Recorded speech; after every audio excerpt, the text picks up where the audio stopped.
50 तोला सुन त हाम्रै घरमा थियो हजुरबाको टाइम, मेरो हजुरबुबाको टाइम।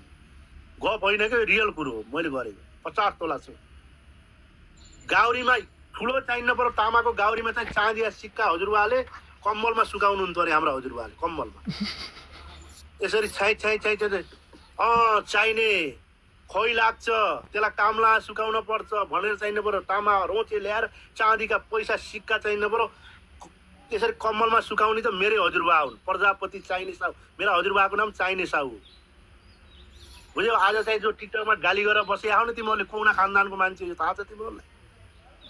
पछि सुन्नु न, पछि हामीले हजुरबा बितेपछि हामीले त्यो घर भत्काइयो, कहीँ त्यो चाँदीको त्यो सिक्का भेटिन्छ कि कतै गाडेको बा बुढाले भनेर पुरा घर भत्कायौँ, घडेरी खोनियो पुरा, खोनेर हेर्दाखेरि कहीँ पनि भेटिएन। हेर्नु त कहाँ गए तिनी चाँदीका सिक्का, भेटिए। ठुलो तामाको गाग्रीमा त्यो चाँदीका सिक्का बेलुका भएपछि त्यसलाई चाँदीमा त्यो चाँदीका सिक्का जति त्यो गाग्रीमा भरेर राख्ने।